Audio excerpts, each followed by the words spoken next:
Welcome to the Value Builder Podcast, where we focus on real estate with a value-add mindset. Real strategies, real operators, real outcomes. Let's dive in. Over the last year on the Value Builder Podcast, we've sat down with developers, operators, investors, entrepreneurs, brokers, and builders from all commercial real estate. Different markets, different backgrounds, different strategies, but after enough conversations, patterns starting to emerge. And the best operators, I think differently. They play longer games, they focus on fundamentals, and most all of them learn success the hard way. So for 1 year anniversary, we pulled together some of the most impactful moments, lessons in the conversations for 1 year of Value Builder Podcast. So please enjoy, guys. So I'm like you, I'm an immigrant. I'm proud to be an immigrant. I came from the former Soviet Union, you as well, Lithuania, Ukraine. And for me, it was actually illegal. My dad actually had a little business he was doing as we were leaving the country. It was illegal to have your own business in the Soviet Union. Yeah. If you got caught, you'd be in jail. Oh, yeah, I remember that. You remember that? I remember that exactly. Yeah. So to me, to be in America is just a gift and a privilege to have a business. And I've always had a business, so starting from a young age. So what are you excessively anxious about? Always pressing to make sure that you're doing enough. In entrepreneurship, you can work 24 hours a day. Like I get up at 4 a.m. I'll work till late at night. Like you do a lot, but for some reason, I feel like in entrepreneurship, you always feel anxious that you're not doing enough or that you're behind what everybody else is doing. Yeah. I don't know if everyone feels like that, but I always feel like that. I can relate to that. You get on LinkedIn, like you talk about LinkedIn, you get on LinkedIn, you're like, these guys are killing it. What do we do with our lives? One thing came over and over this year, that entrepreneurship rarely feels comfortable. Even most successful operators talked about anxiety, certainty, pressure, and consistently questioning themselves. Outside the world sees confidence, but most entrepreneurs feel the responsibility. What separates from ones who do not make it and who make it in the top 5%? Sure. What are those main one or two traits? They have to almost be foolish. They have to be willing to be a fool. Almost like a childlike naivete, right? Like you have to just like not care what anyone thinks, and people might think you're crazy. Why would someone that owns a $10 million building trust a guy that's never sold a building with that assignment? Well, you have to kind of be crazy enough to believe that, I don't know, but I'm going to have a conversation and find out. So the folks that just don't let circumstances stop them before they even get to the table, that's a trait that I wouldn't trade for anything. I'd rather just be that courageous and that curious to be willing to make a fool of myself. And I do it every day. When you get a home run once in a while, this business does not work if you go only for home runs. And this business does not work if you go only for singles. You're hitting singles, we'll call it 20, 30, 40, 50. You have to keep hitting singles in order once in a while to get a home run. So, but if you're not swinging the bat, you're not getting those home runs, and there are folks, and I was probably guilty of that when I was trying to optimize a lot of times only for singles to get those averages, right? Dialed in those averages, so they just keep feeding the machine and giving averages, getting a lot of singles and be very predictable. A lot of times marketing and operation costs just drown you in not being profitable. I think they should look and see if what they're doing, whatever it is working because they're lucky or working because they figured something out. And some people get blinded, including me, thinking you're smart when you're just not lucky, but you're in the right place at the right time. And the problem with being that is the times change. And then you find out, I wasn't lucky. Just everyone was buying, storage was hot for 3 years. And I just happened to think I was a storage genius. And so you got to do that yourself because no one's going to do it for you. And then if you are lucky, reality will level set and you'll realize I wasn't lucky. And so that's my concern because there's a lot of unknown. I mean, I have tariffs and interest rates, all that stuff. It's all headwinds we all have, but we all have successes. So I would say, look at your successes. Okay, can I do that again in a different environment? That means you figured out something. I'm of the belief of ELF, E-L-F, which is easy, lucrative, and fun. This is great filter, man, Yeah. That's if it's gem. not easy, lucrative, and fun, I don't want to have anything to do with it. And I had a podcast, and I can remember I got to the point where I don't want to do this again. The advertisers just do not pay nothing, pennies, right? And so you really can't make money. And it just wasn't fun anymore. I probably did 10 things like that. And I guess I'm lucky enough that I was able to quit a lot of them I didn't have a lot invested. I didn't have any investors that I was beholden to or anything like that. They were all small startups. And then the DAPT acquisitions and the GoBundance, I was able to start those with friends. So they were fun, easy because I wasn't the one running them. And certainly both lucrative. You know, in the beginning, nothing is lucrative, but over time, lucrative. Now both of them are running on all cylinders. They're doing excellent. I'm very happy with both of them. You have this magic touch. When you get involved, I've seen it over and over and over. It expands exponentially. Not saying everything expands right away, but when it hits, it hits. The number of things that just goes through the stratosphere when you get involved. It's just the magic you have. Well, thank you. I'm very fortunate, very grateful, and I'm very appreciative of partners and the people that I got in the business with and the people that have come work for us over the years. So another theme we kept hearing: markets change, cycle change, technology changes, but fundamentals still matter. Location, demand, replacement cost, tenant quality, execution. The best operators never stop respecting the basics. Bullet points. I would think all day for us, it's a good deal. And it's a good asset class to get in. So first of all, supply and demand. So the way I look at supply and demand in small bay industrial is, first of all,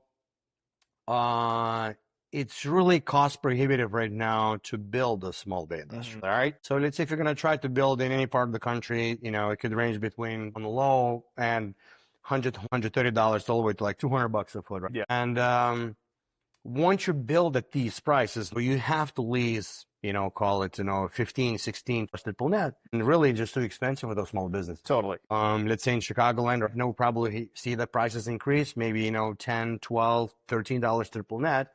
But if you're going to build, you're not going to be able to make money.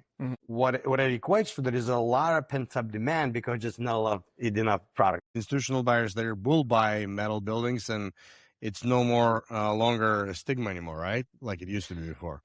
Yeah, I'll tell you the highest price per square foot that we've done is metal products, and a lot more consistent too, because I mean, you gotta keep in mind, I mean, some of these are getting, you know, 16, 17, 18, 19 bucks plus net, is to where, you know, a lot of infills, you know, barely trying to get 12, 13 or 14. Yeah.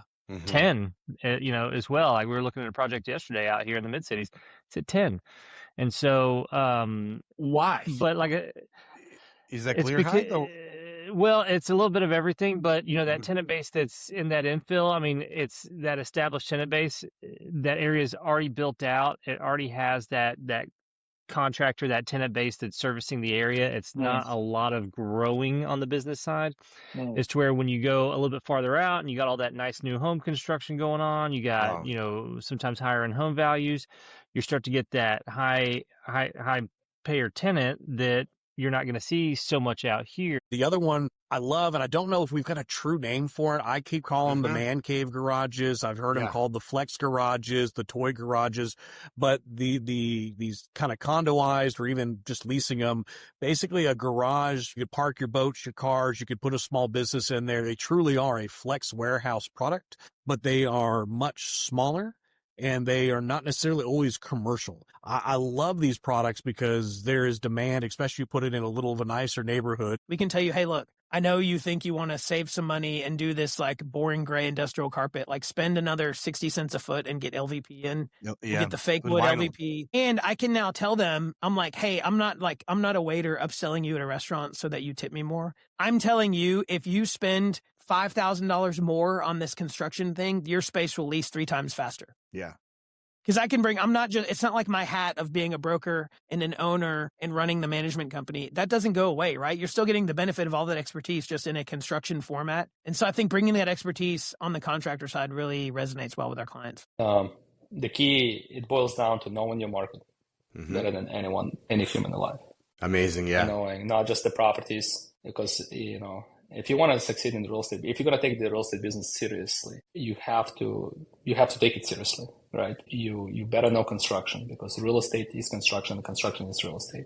You have to know the land, the zoning codes. You have to know contract, you know, tenant landlord law. You really have to be well versed in all aspects of real estate. That's why it's never ending game. It's never ending education. Every week, I read hundreds of commercial real estate articles from across the U.S. and around the world. I connect the signals, break down the Fed moves, and share real case studies, not theory, from my 2 decades of real estate experience and actively doing deals right now. My team and I spend 15 plus hours on a weekly basis and deliver this to you for free. You can read it in 5 minutes. So every Sunday at 9:07 a.m., you'll get major commercial real estate news that matters, one Fed insights that matters, one deep dive case study from me or one of our operators who already made the mistakes, so you don't have to. Thousands of commercial real estate operators and investors read this newsletter, especially in the value add space. And don't take my word for it. Check out hundreds of reader testimonials online. Plus, when you subscribe, you get instant access to a Perform underwriting tool, the same one we use every single day to underwrite value add deals. Now, this is not for you if you're looking to get rich quick schemes, or if you're looking for theory and hallucinations, not real numbers, or you're not serious about commercial real estate. But if you want real tactics, real deals, real results, no bait and switch, go to joinvaluebuilder.com and subscribe for free. And see you there, guys. Well, one of the things that does correlate from the downturn to downturn is contrarian investing. And contrarian investors who have bought in a down market have traditionally throughout my career done spectacularly well. So I think we're there as well right now. I think another thing that we add to the current market is because of the rapid rate increases in interest rates we had from the Fed, and then the inflation and COVID, and then tariffs, add all that up, new construction has really trailed off. Now, the broker has whispered to me that he has an offer, actually has multiple offers, and one of them is full asking price. After underwriting, I told him, look, I'll be substantially lower than you have offers, so I'll just take my offer off the table. I'm not submitting it. I just don't want to insult you, or I don't want to come across and consider to the seller. If it doesn't go through, call me back and we'll talk then. And guess what? Yesterday he calls me back and he says, hey, our highest offer may not go through, so I suggest to submit your offer. And right now I'm in a way better position. Instead of submitting them at that time lowball offer, I will submit even lower offer than I thought initially, because he's asking, and I'm not going to come across inconsiderate because I gave my reasoning why I'm submitting this offer that works for me, and here's why. We'll see if we'll get it. If we'll get it, it's great. If not, that's the strategy I use to submit those offers that don't meet pricing guidance for the seller, even though on paper it looks good.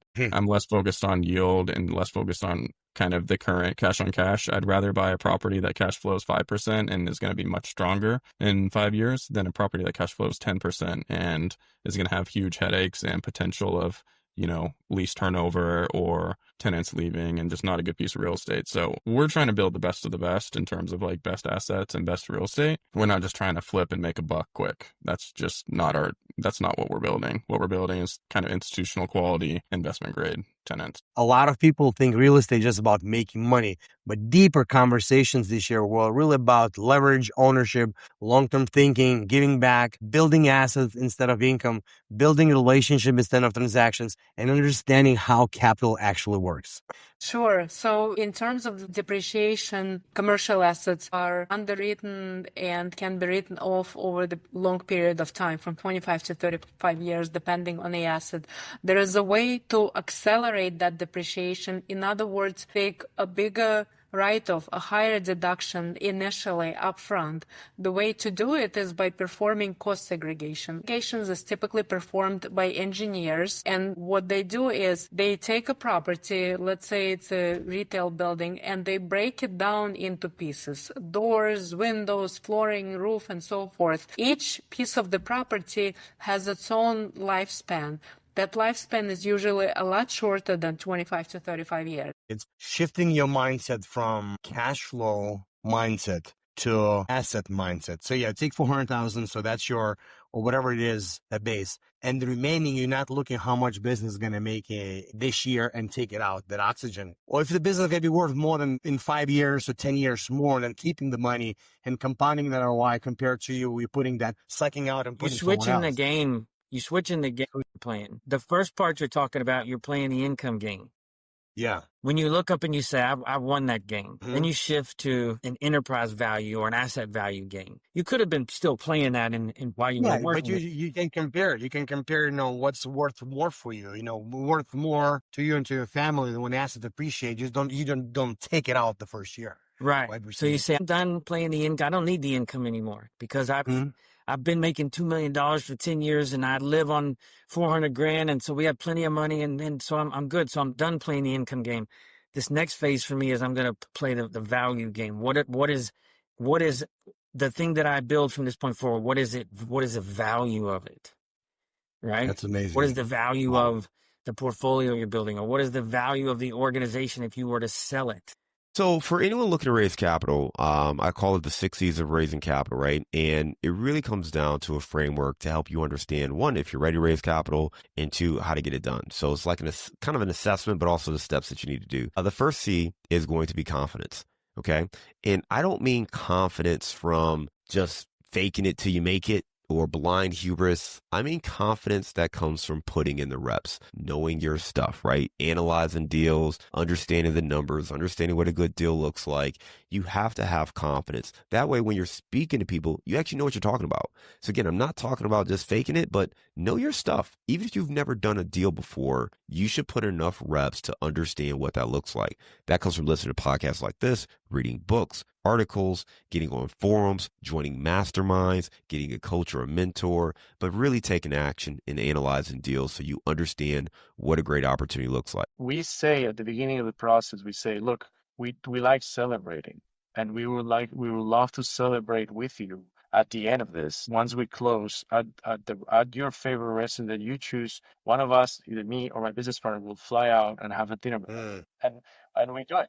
And we do it, and it seems like a small thing, but it's like people value that stuff, and like especially, honestly, and we do it even whether the person has other buildings to sell or not, because you never know, right? You never know. It's really about developing those relationships. The most surprising part of this year wasn't the deals.